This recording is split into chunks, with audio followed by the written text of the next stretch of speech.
But you don't write the truth. You say Russian mercenaries. Well, what is French Légion étrangère?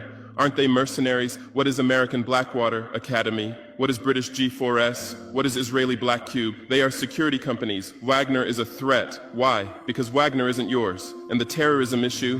Who created this terror? Who founded Al-Qaeda? 1980s, Afghanistan, CIA, Pakistan ISI, Saudi money, against Soviets. Bin Laden was CIA's man. You called them freedom fighters. Who supported Taliban? Again, you. Heroic mujahideen against Soviet occupation. You gave weapons, gave money, gave training, then you lost control. How was ISIS born? 2003, Iraq invasion. You toppled Saddam. You disbanded the army. You banned Ba'ath Party.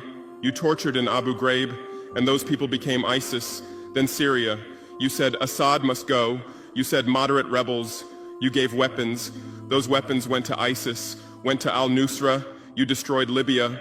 Who looted Gaddafi's weapon depots? Where did those weapons go? To Mali, to Niger, to Burkina Faso, to Nigeria, to Chad? Who strengthened Boko Haram? In 2009, Nigerian police killed their leader Mohammed Yusuf. Extrajudicial execution. What did you say? Nothing. Where were your human rights organizations? Silent. Then revenge started. Boko Haram radicalized. But where did they find weapons? From Libya that you destroyed. And now you come to lecture us about fighting terrorism. You're helping us clean up the monsters you created? No, we've seen the game now. Terror is your Trojan horse. You come with the excuse of terror, you stay, you exploit. But it's over now. We'll provide our own security, we'll fight with our own methods, and we'll win. Because we are the children of this land. We know this land, we know these people. We can distinguish terrorist from villager. We don't fight from drones, from satellites, from 10,000 kilometers away like you. And we're winning. In Mali, in Niger, in Burkina Faso, terror is ending. Villages are safe. People are hopeful. Because now our own army, our own police are fighting, not for foreigners, but for the people.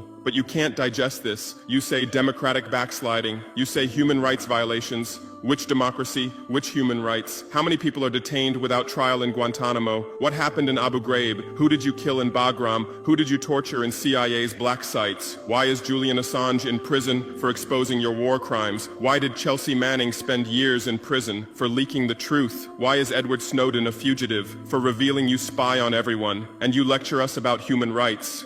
How many civilians died in your drone strikes? You say collateral damage and move on. How many weddings did you strike in Pakistan, Yemen, Somalia? How many schools did you bomb? How many hospitals did you burn? And you teach us the laws of war? Look, I come from war. I know the front. I've seen death.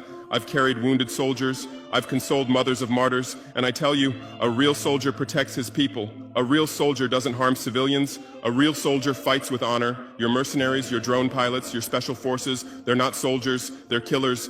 They kill people by pressing buttons from 10,000 kilometers away, then go home and play with their children. We don't fight like that. We look our enemy in the face. We protect civilians. We fight with our honor. We die with our honor. And we'll win.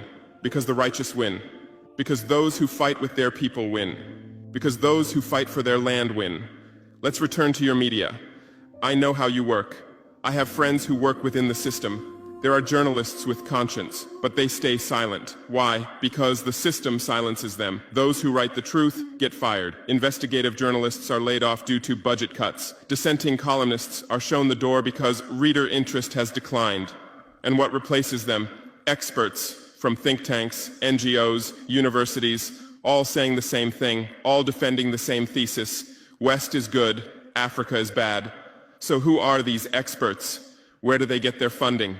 National Endowment for Democracy, NED, American Democracy Exporter, CIA's legal arm, has fingers everywhere, funds opposition, directs media, creates civil society. Open Society Foundations, George Soros's organization, says open society, but open for whom? Open to what? Open to exploitation, open to intervention, open to manipulation. Ford Foundation, Rockefeller Foundation, Bill and Melinda Gates Foundation, all in Africa, doing aid. But what do they get in return? Control, data, influence. And your media is their trumpet. You headline, Gates is saving Africa. But you don't say, how many African children were paralyzed by Gates's vaccine trials? How many farmers committed suicide because of Monsanto seeds? You're masters at storytelling, but always the same story. White savior. Remember Live Aid? 1985.